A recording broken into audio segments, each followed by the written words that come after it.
Today I'm interviewing my therapist, Sarah Courtright. She's been a practicing counseling psychologist for 15 years and specializes in Adlerian, Gestalt, and cognitive behavioral therapy for individual counseling, as well as emotion-focused therapy for couples counseling.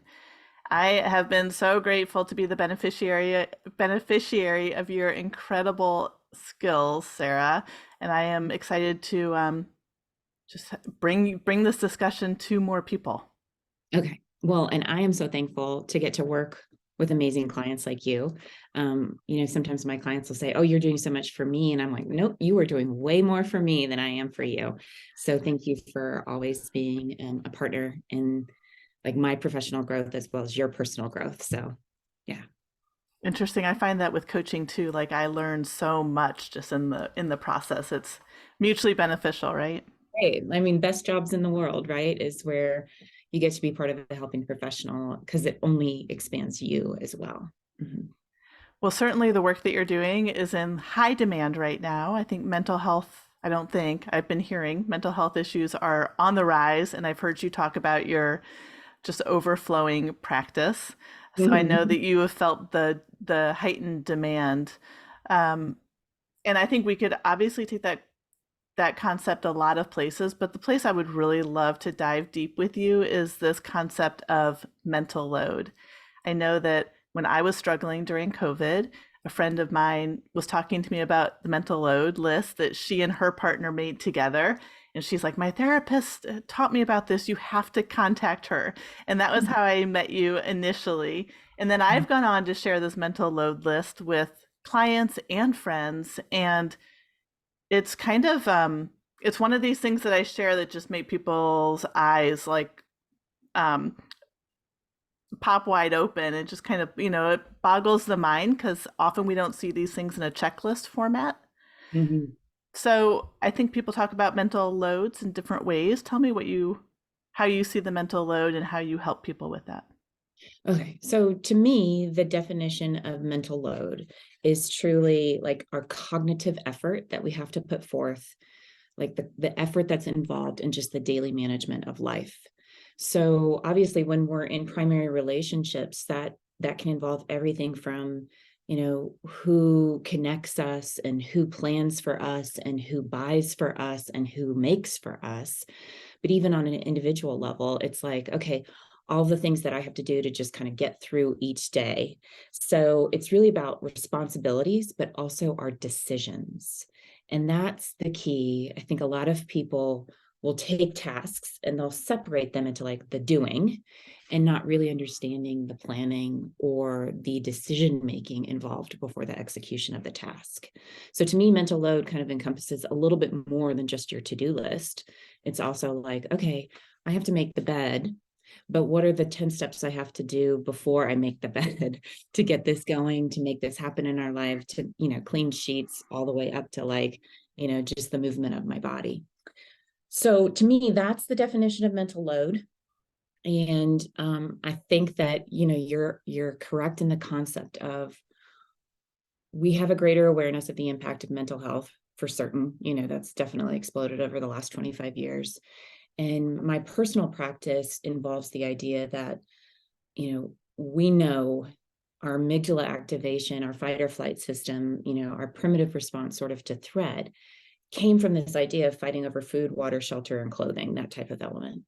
And we're not doing that in our modern society anymore. I mean, there is no like real struggle for resources for the most part. I mean, sometimes on a subliminal levels.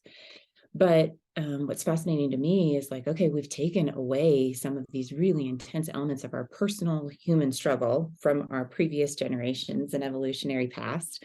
And now we're still struggling. So what is it all about? And the struggle truly to me is really about like, okay, I had these physical needs, but I'm also a human who has very real emotional needs. And that's what I see in my practice, that my clients have an awareness of emotion, like the concepts of feelings, but they're not really tapping into the idea that, okay, there's multiple levels to our human existence, right? We have our emotional happiness, our moral happiness, and our judgmental happiness. And if we don't recognize that, like, hey, my emotional like just the basics of my emotional needs, and getting those met is a part of my required daily activity. It's part of our mental load. And that's tends to be where we're dissatisfied and we're uncomfortable and we feel that sense of either longing or suffering. So, is there an easy answer to how we satisfy that emotional need then? Okay, well, you might have remembered, but when we first start counseling, I tend to give people an emotional need audit. And basically, this is what all the social research has said, that like, here are your emotional needs. Where are they getting met? And we have to really identify the line between an emotional need and emotional greed. Like, for instance, all humans have a need for control, but we can get really greedy very easily with the idea of control because there is so much that we don't get to know or understand yet that is future focused that we don't get to manipulate, but we tend to like fixate on those elements. I know the average human spends about 12% of their day focused on the future. So they're really kind of robbing themselves of some of that time that really needs to be focused on the now. But to me, the idea being that, okay, I need to establish what my true emotional needs are. You can go onto, there's a great website, the Human Givens is an institute out of Ireland and England, and they have an emotional needs audit, and that's the same one that I give to all my clients. And it goes through things like control, giving attention, getting attention, physical acceptance, emotional acceptance, a need for privacy, all of those other things. But to me, a little sort of like easy way to access this, maybe for your listeners, is like, okay, I'm a person. And as a person, I need to concentrate on what are my 3 Ps. And to me, that's purpose, right? Like, what is my purpose? What is the way that I know that I can feel power? That's my second P. And then what are the ways that I've established an understanding of what I need for peace? So if you are thinking about my emotional needs and you really want to simplify it as easily as possible, just go to the 3 Ps. What is my purpose? How do I find power? Where do I find peace?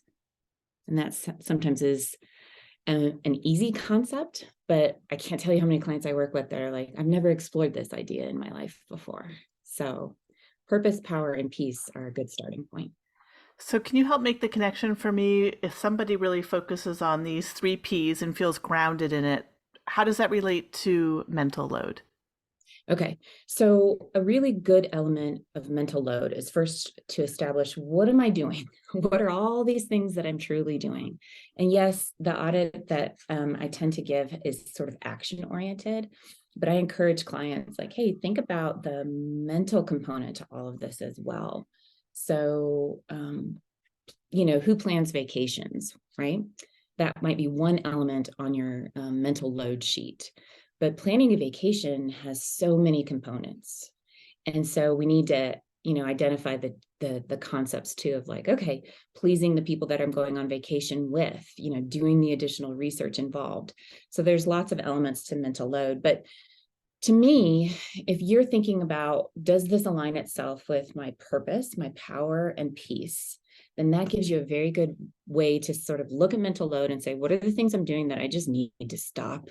Like I need to give to someone else because maybe it's their peace or their power or their purpose. And if I'm taking it on and taking so much on, then that's robbing them of that opportunity. But if it doesn't feel like it aligns with your purpose, your power, or your peace, like as humans, we really should be like, hey, I'm going to stop. Like, no more of this. And I know in my own marriage, I'm not really fulfilled by cooking. Like some people truly are, and it is not my jam. And I noticed last year, I sort of really challenged my husband, like, can you take this piece over? Like, can you play this part, wear this hat?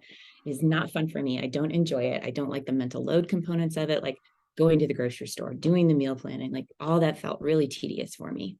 He's trying when it comes to taking it over, but I'm sensing that it's really increasing his purpose. It's really giving him a process of power and understanding of our family dynamic. And he's almost more at peace with the fact that like he's spending more time in the kitchen, which I don't think he would have ever connected to before until he was sort of forced into it. So sometimes we can shift our mental load components within our primary relationships, our family structure, and it really can have these incredible positive impacts on all the other people we love as well. And then it makes us happier. I'm much happier not cooking. I'm much Seriously, yes. yes. It And gives me more time to do what I love. Mhm. and so then what would you say just real like specifically about a task that nobody wants, right? Like maybe everybody despises folding laundry. It still has to get done. So then what? So then that's that time to really focus on a seasonal approach. I don't encourage the idea of like a weekly trade-off, except in tendency when it comes to like how we're raising our children. Like maybe even monthly is better for them. Like one person empty the dishwasher, the other person load. Too much shift and change doesn't really help you embrace a task, and sometimes it doesn't help you learn the lesson from whatever that task might be. And oftentimes it doesn't give you enough like exposure to the activity for it to just neutralize instead of being negative. But a seasonal approach is a really good way to look at it. So, hey, there's this thing that none of us really like to do. It's not a hat that any of us want to wear.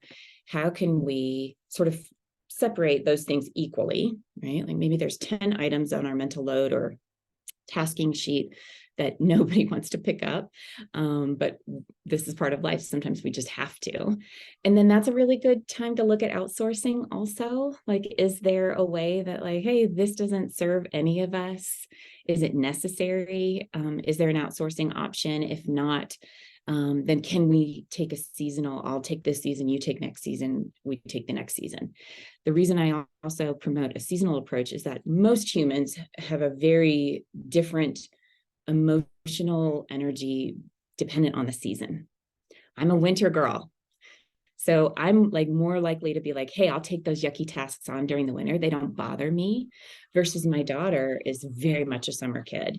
And she is like, I hate the winter. I don't like snow. I don't like darkness. And it really impacts her more. So I wouldn't put on a heavy mental load task for her or something she doesn't enjoy when it's just not her season. I love that. It's so mindful and intentional. Try. Yeah. We try. Yeah. Yeah. Um, so as you said, these are a lot of the physical needs, right, that we can see and we can actually like quantify on a list. I think Mhm. a big piece of the mental load when I talk to friends and clients that is the piece that's like building resentment and just kind of the distance in a relationship are these the mental gymnastics that I'm going to speak broadly, but in my experience it's like the women are talking about the mental gymnastics that they're taking on of learning parenting strategies and then not only like doing the research of which parenting strategy is the effective one, making the decisions and then also relaying those strategies to their partner, right? Or and that's just one example Mhm. of all those anticipating needs and whose jersey needs to be clean this week for a game, these sorts of tasks. Do you, is there a way to share that? Like, or do we just Well, have to suck it up, you know? Be like, this is our role and we have to take it on. the challenging aspect, right, is that, dependent on where you are in male dominated versus female dominated traits, because we are all very different in that element. Like I am, identify as a female, but I tend to have very male dominated traits in many areas. And I recognize that. My husband identifies as a man, and he tends to have some more feminine traits in other elements. And so sometimes I have to notice like, oh, he's taking this on more emotionally than I would, or other times he has to recognize like, oh, she's got an emotional component to this that I don't see. So staying very open-minded and trying to fight against gender roles a little bit and more along the lines of trait expressions, I think is a first step. Love A that. second, yeah. So a second one would be, to really just embrace and own. And I wish this was more of our early childhood development understanding. Embrace and own that feelings matter, but they don't matter as much as we think they do. So the key thing is like, okay, here's my feeling about a situation. Here's my mental load. Here's my frustration. Here's my irritation, or here's like this thing that I see as a component of us being effective in this tasking. Let me take the feeling and let me just kind of cut it in half, because no matter what, my feelings are impacted by so many things that are not in my partner. They're only in me. They are unique to my DNA, my origin, my cellular makeup. And so, although my feelings matter, and they really are, like, to me, like, it's what makes, like to me, the concept of, hey, our feelings don't just matter, they're what mattering means. Like, it's a Daniel Gilbert quote that I just love. But Can you the say it again? okay, Sorry. so his quote, and it's beautiful, is feelings don't just matter, they are what mattering means. Like, if we are going to matter, if we have a sense of purpose, it's truly like, we can't separate the concept that the feelings are the basis of this. But with that, getting kind of back to the mental load component, it's like, okay, where are we in the premise of this being a part of our emotional structure? It's very part of my emotional structure, like cleanliness and orderliness. That's just important to me. It makes me feel so much better. It's just an essential component of like who I am. I'm, very visual. I like things, I'm sort of exacting, and I have an aesthetic, interest, and I express that interest constantly because I feel like my environment reflecting who I am is very important to my emotional health. There are other people I've met in my life, many dear friends and family members, who are like, I don't get that at all. Who cares if there's dog hair on the floor, or if your curtains match your rug, or whatever? So we have to look at like whose feelings are involved in this mental load. When something's more important to you as far as feeling, maybe take that on. Recognize, like, I can't put that on other people. They're never going to attach to it the same way I would. But also honoring your partnerships and knowing, like, my kids, my spouse, my family members, they have their own unique set of emotional connections and what matters to them. And I should honor that as well. So that's a good way to look at the mental load piece. Trying to convince our partner about the importance of mental load should not be a challenge, right? Like, I hope that we're married to intuitive people who understand, like, yeah, there's more involved in getting the oil changed than just driving the car to the oil change place, right? There's finding the moment in our schedule, and like making sure that the timing works for our kids, and all of those things. If your car's out of commission for even an hour or two, like, there's a inconvenience to that. There's a strategy that's involved. But do you think you're sensing from friends, other family members, your experiential background, that that's the crux of the issue, is that partners tend to not understand mental load? Like, they don't see that in their own lives? I think it's two part. I'll speak about my own experience with this personally, but first I will say I think that I think a lot of times, because it happens so seamlessly, part the people that take on the people that take on less mental load don't really understand the weight of it. And Yeah. I'll speak about that personally. When my husband and I both saw you for couples counseling, and one of the first things that we did was the mental load checklist, which threw us into quite a tizzy. And thank God you helped us piece our marriage back together so beautifully. But this was a big issue, and I think it was, if one person feels really tapped out and the other person just beautifully makes it all happen, like, don't ask questions, just keep it going, right? Mm-hmm, mm-hmm. So I think that that can be a lot of it. Like, if it's not impacting one person negatively and the ship is moving forward, like, let's just keep it going Yeah. until the other person says, finally, like, I can't do this anymore. But I know, like, amongst my friends, we tend to wonder about ourselves first before we identify, like, oh wait, it's this mental load piece. First it becomes like, I feel like I'm an asshole. Then there's Yeah. like shame and like I need to Mhm. fix myself and do something better in this relationship because I just feel annoyed. It takes a Yeah. little while, or the expert of a therapist to help bring the mental load piece to light, I think. Right. Yeah. So before you attack your own personal perfection, right? Like just do a quick assessment. And then, I really hope that one of the things that people can concentrate on, especially prior to marriage or permanent commitment within a relationship, is, hey, I better pick someone who, even if they don't have the awareness now, if we talk through something and the awareness is evident, right? Like through an assessment, through a counselor, through a knowledge expert, are they willing to adapt? Are they willing to say, okay, let's make some change because now we have this awareness? My husband and I did that mental load sheet. There's something like 100 items on it. And he's like, hands it to me a little guiltily and is like, I do 8 of these. And I was like, okay. And so he's like, we need to correct that. He realized it, he was aware of it. But that knowledge piece of like, wait, this really is all the things that have to get done in our lives. This isn't even like fluff stuff.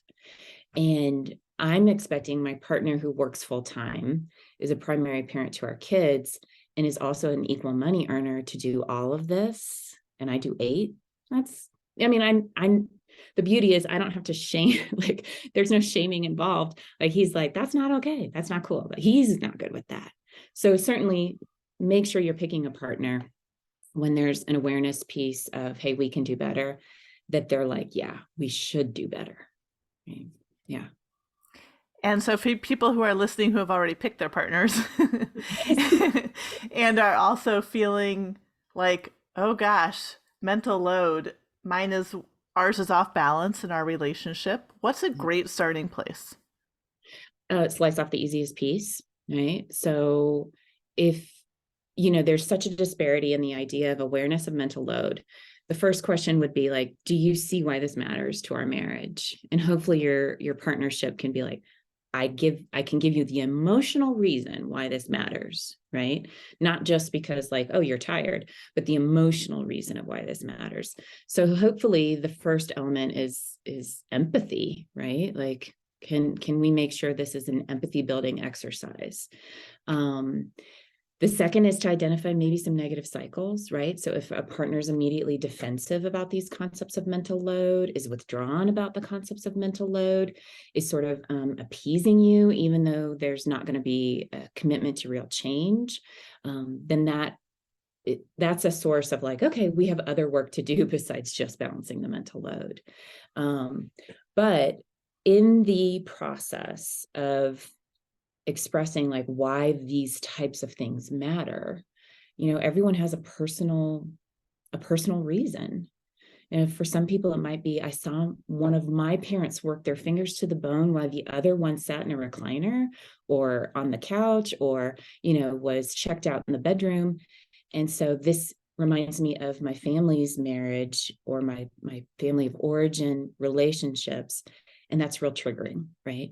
Or there's just this like, hey, I had these ideas of what my long-term commitment to someone would look like, and it felt very balanced. That was an important part of my energy or upbringing. I think for many women, that's an important part of our womanhood. There's not too many women that are like, I want to be somebody's servant and I like it to feel like the 1950s and I want no money or say, that's just not how we are. That's not our fabric. But we are often still, there's just no doubt there are discrepancies in how women are paid, valued, and still the amount of mental load that we take on in our culture for certain. And I'm curious if you would even back it up further and recommend that everybody have a mental load checklist as a starting point for these conversations. Oh, yes. To me, if you're going to take your feelings and you're going to cut them in half just a little bit, then you've got to recognize the replacement is fact, right? Like if I'm going to take my feelings down just a notch, then I have to replace it with fact. And fact is like, okay, it's on paper what we decide together. Those are our facts, right? Fact is like, let's look into psychological research. Let's look at peer-reviewed journals. Let's explore, what some really important knowledge is coming out of our higher education institutions, and see what people are studying in regard to these things. But the idea being, okay, truly, like, I have to own, if I'm putting on a hat every single day that's too tight, that I don't like, that I think is ugly, that doesn't work for me, then I need to take that hat off. And I need to really recognize that as a person, my connection to purpose and power and peace is a individual journey. And my partnerships, the family that I've created, the people I surround myself with, those are choices that I'm making and hoping that they support my personal journey. But it's still, we still have to own, like, what are the mental loads I'm taking on that I'm truly resentful about? And why do I keep doing them? Like, what's the mental load that's self-induced versus just a byproduct of busy life? So I remember you sent me a mental load checklist sheet. Mm-hmm. And then you also said, this might not cover everything. I think I started working with you at a time that I had one child applying for colleges. You're like, nothing about that is on the mental load list, right? And that was a huge project happening in our family. Um, so I love the idea. I think people can probably find mental load sheets online. Yeah. Or, enough, definition or description that they could come up with their own list. Right. And then go through and just really pay attention to what you're doing during the day. I mean, I'll throw in like, I am in charge. I do love cooking and I am in charge of menu planning. And it's not something that I sit down and do at one specific time. I'll see a recipe on Monday that I'll add to the list. So it's this kind of ongoing project. And so I think when people are thinking about their mental load and adding to the mental load checklist, to be thinking about like, what are you doing all day long that you normally don't even give attention to because you're just doing it. You're calling the dentist and making an appointment quickly while you've got 5 minutes between meetings, right? Yeah, you're driving in the car and real fast, like, oh, I have to call this person, this person, this person, Exactly. or hands free, right? Yeah. Yeah. Folding Mhm. laundry while your Zoom camera's off. I mean, these are the things that we're doing now. Yes. Yeah, the idea being, it's great to, and I'm happy to provide a PDF to you that you are free to spread around the world, to anyone who wants it. Cool. It's nice to have that initial framework, so you sort of like, okay, somebody's already done some of the baseline work for me, but don't forget that every component of I'm trying to improve our spiritual and mental health within my family requires additional effort on your part. And so going through that and saying, okay, this one's just not us. You'll notice the mental load sheet that I created for my client base, the first page is sort of like human existence, and the second one is about parenting mostly, because I have a lot of clients who aren't parents, or they're parents to, non-humans, or whatever it might be. And so some of that stuff doesn't always apply. Some of it does. But taking that list, and then I truly encourage a yearly visit. What are the evolutions in our mental load requirements as we age, as our children age, as our home ages, as our cars age, as our careers develop, like as we make major changes or major purchases in life? All of those things have a mental load component. So at least, at minimum, a yearly visit on that list is really good. But I will say, our tendency within relationships is we create an intention. It lasts for about 3 weeks, pretty strong. Then we start to fall off, and that falling off period is about 6 more weeks. And then we're about in a 3 week segment of like, okay, we're not doing what we said we were going to do anymore, and we're mad. The resentment is building, it's increasing emotional distress. And then we finally hit our breaking point. And that happens, if you notice, 3, 6, 3, pretty much every season. I was just thinking about the seasonal cycle. Yes. So if we're smart, right, we're really approaching this from a seasonal perspective, knowing that hey, we got to have like kind of a sort of come to Jesus in regard to our mental load. As the seasons change, that's sort of how our human selves evolve and interact anyway. So, leaning into like, hey, Mother Nature, she was pretty smart about all of these elements. And I need to approach things seasonally as well to really kind of, commit to my growth in the release and understanding of mental load.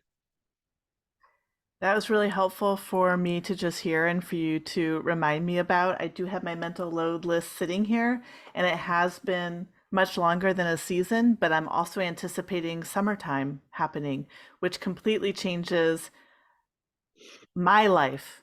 Right. My husband can go through it without noticing the difference of the change at our home because of his work schedule, but it completely changes for me when I work from home. And so often I don't plan as well as I would like to, or I don't really know how to plan for summer. And I'm just kind of like flying by the seat of my pants each day, trying to shift.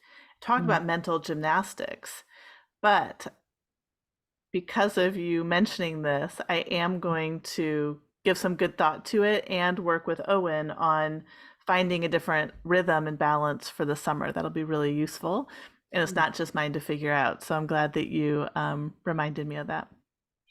What do you think about your re-examination of your mental load sheet, like the things that you've already explored and identified and tried to find some balance in, and then applying that process of, does this meet purpose, power, or peace in my life?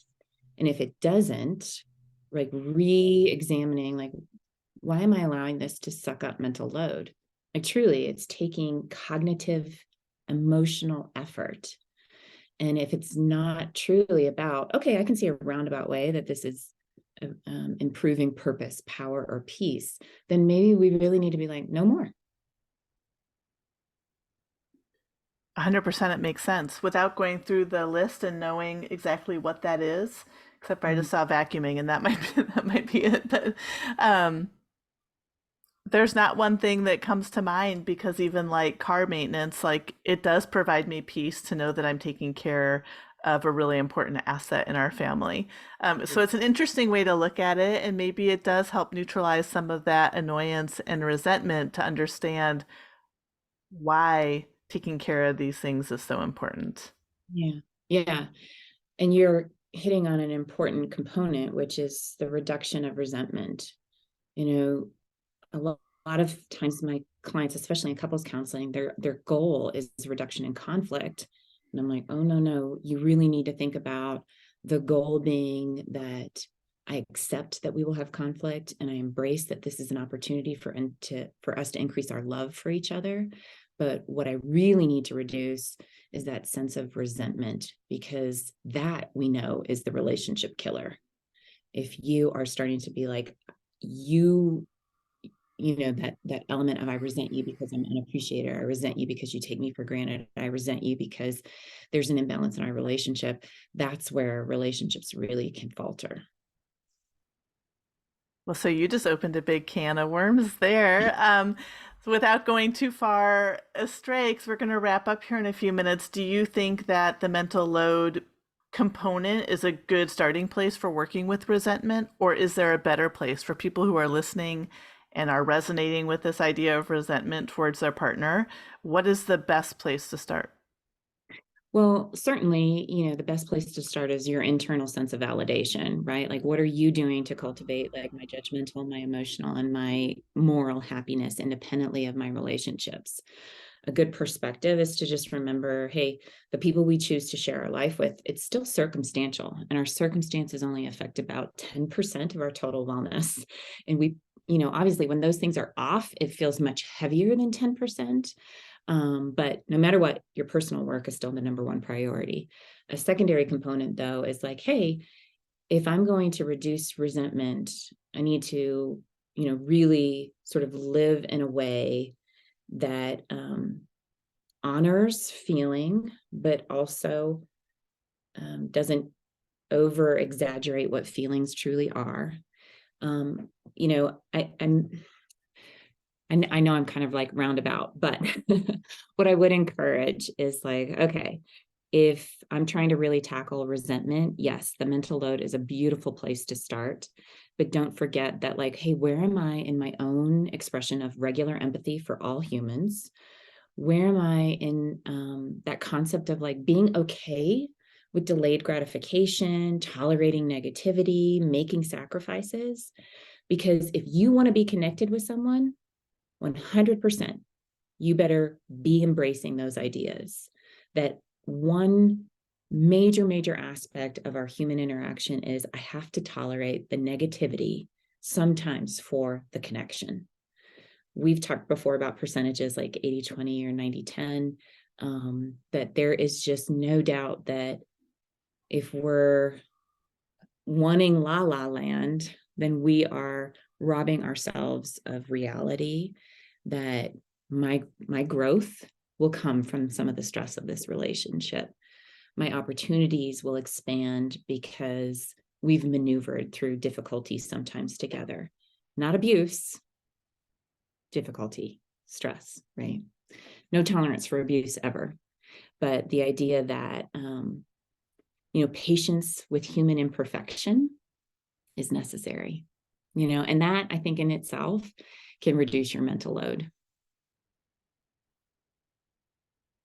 Absolutely. Can you go back to that statistic you just said that, did you say that 12%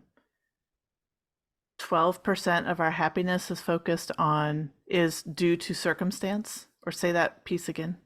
Yeah. Okay. Let me go through that. So this also comes from some of Daniel Gilbert's research. He is a Harvard-based psychologist. He's fantastic. But he, along with multiple researchers from other major institutions, have come up with this concept of like, okay, well, what really is the fabric of like our wellness? And we know if you think of like a pie, right? Like a big circle, half of our total wellness is DNA based. We do not get to manipulate it unless like we're doing CRISPR sometime in the future or something and can change who we are in existence. We have to realize what those things are, right? The tendencies that are based on the huge amounts of genetic makeup that are our total cellular fabric. So that's 50% of the pie. The other 50% is what we call like the manipulated and easily sort of organized or massaged element of what satisfaction truly is. So 40% of that is our intentional activity. 10% of it is our circumstances. So just 10% of our life, and most people wouldn't realize this, but if they're really embracing happiness, it's true.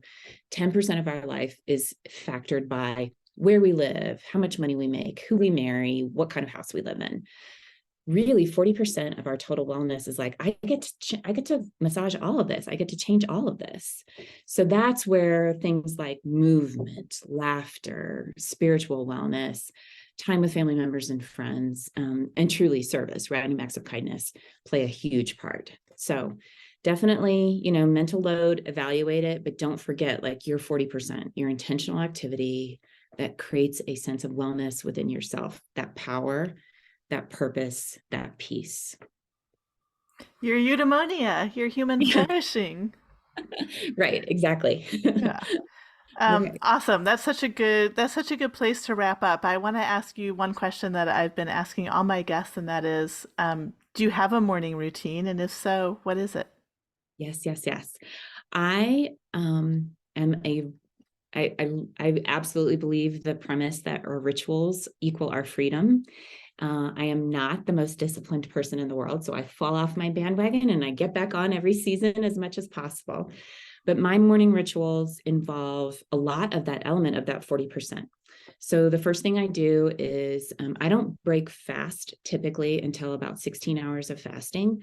And that's more for my neurological health than anything else. So I just have coffee in the morning, and then I go to either a yoga class, a spin class, or I do some sort of long walk with the dogs, or if I'm training for a race, I try to run.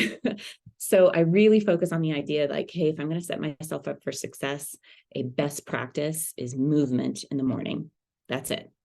And then I really try to, make sure that I'm on task when it comes to, okay, what else do I have coming my way? I focus on that judgmental happiness, which is like the action steps I need to take, the events, the foods, the activities, that type of thing.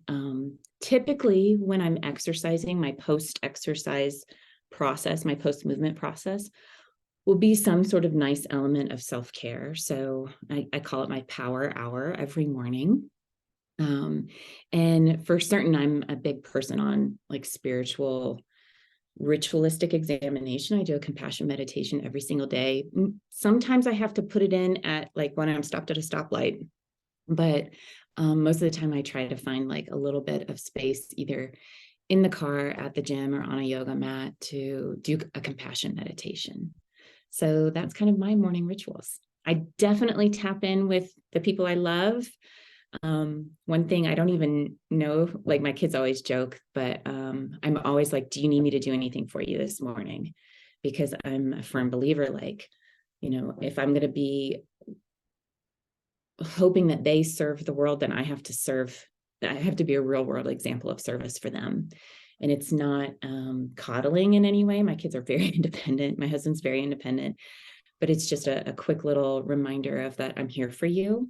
So I check in with them about the service elements of each day. If they need anything from me, I make sure that, I'm attentive to my animals. They love their morning love. And so that's my morning routine. That's beautiful. Thank you for sharing. Thank you. Yes. Thanks so much.